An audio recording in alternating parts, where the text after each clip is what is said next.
Hi hello friends, welcome to my channel HN Telugu vlogs. నేను మీ అనుని. ఎలా ఉన్నారు ఫ్రెండ్స్ మీరందరూ? నేనైతే చాలా బాగున్నాను. మీరు కూడా చాలా బాగుండాలని మనస్ఫూర్తిగా కోరుకుంటున్నాను ఫ్రెండ్స్.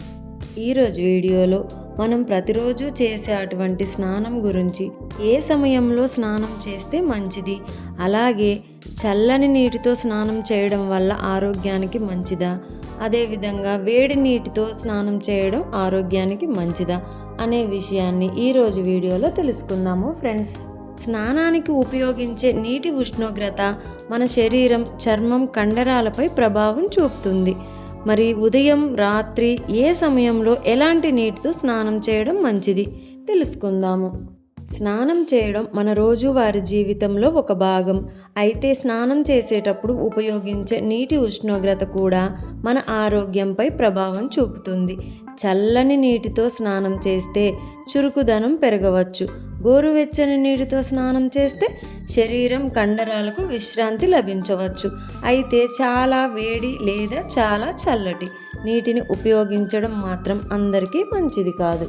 ముఖ్యంగా ఉదయం నిద్ర లేచిన వెంటనే చల్లని నీటితో స్నానం చేయాలా, రాత్రి పడుకునే ముందు వేడి నీటితో స్నానం చేయడం మంచిదా అనే సందేహం మీలో చాలామందికి ఉంటుంది. నిజానికి రెండు రకాల నీటితో స్నానం చేయడం వల్ల వేర్వేరు ప్రయోజనాలు ఉంటాయి. ఫస్ట్ వన్, ఉదయం చల్లని నీటితో స్నానం చేస్తే ఉదయం నిద్ర లేచిన తర్వాత చల్లని నీటితో స్నానం చేయడం వల్ల శరీరం త్వరగా చురుకుగా మారవచ్చు. చల్లటి నీరు నాడీ వ్యవస్థను ఉత్తేజపరచడం వల్ల నిద్రమత్తు తగ్గి ఉత్సాహం అనిపించవచ్చు. వ్యాయామం చేసిన తర్వాత కూడా కొంతమంది చల్లటి నీటిని ఉపయోగిస్తారు.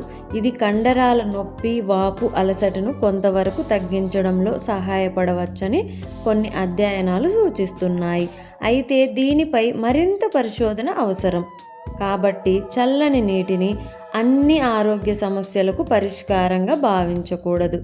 చాలా వేడి నీటితో పోలిస్తే చల్లటి నీరు చర్మంలోని సహజ నూనెలను ఎక్కువగా తొలగించదు.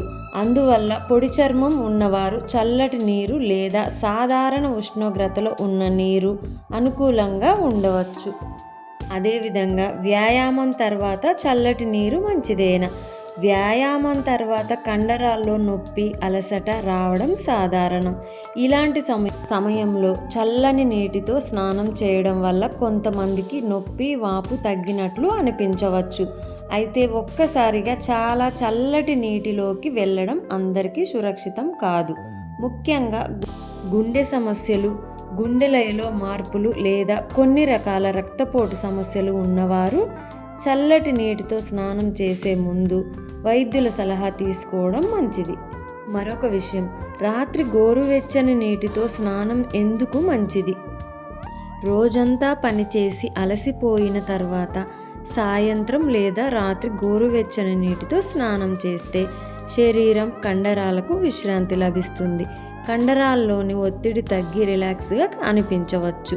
నిద్ర సమయంలో కూడా గోరువెచ్చని స్నానానికి కొంత శాస్త్రీయ ఆధారం ఉంది.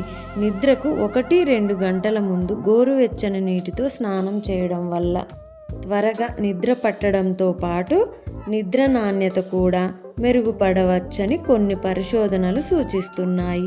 గోరువెచ్చని నీటితో స్నానం చేసిన తర్వాత శరీర ఉష్ణోగ్రత క్రమంగా తగ్గుతుంది.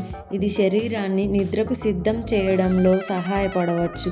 అందువల్ల రాత్రి నిద్ర సరిగా పట్టని వారికి పడుకునే ముందు గోరువెచ్చని నీటితో స్నానం చేయడం ఉపయోగకరంగా ఉండవచ్చు. ఈ వీడియోలో వేడి నీటి స్నానము మరియు చల్లనీటి స్నానము చేయడం వల్ల ఉపయోగాలు ఏంటో తెలుసుకున్నాం కదా ఫ్రెండ్స్. మరి నా వీడియో మీకు నచ్చిందనే అనుకుంటున్నాను ఫ్రెండ్స్. నచ్చినట్లయితే లైక్ చేయండి ఫ్రెండ్స్. లైక్ చేయండి, షేర్ చేయండి. ప్లీజ్ సబ్స్క్రైబ్ చేసుకొని చూడండి ఫ్రెండ్స్. మంచి వీడియోస్ అయితే మీకు నోటిఫికేషన్స్ రూపంలో వస్తాయి ఫ్రెండ్స్. ఫస్ట్ టైం వీడియో చూస్తున్న వాళ్ళైతే ప్లీజ్ ఫ్రెండ్స్ సబ్స్క్రైబ్ చేసుకొని చూడొచ్చు కదా ఫ్రెండ్స్. అలాగే నా ఓల్డ్ వీడియోస్ని చూడడానికి ఛానల్ యొక్క ఫోటోపై క్లిక్ చేయడం వల్ల నా ఓల్డ్ వీడియోస్ని మీరు చూడవచ్చు ఫ్రెండ్స్.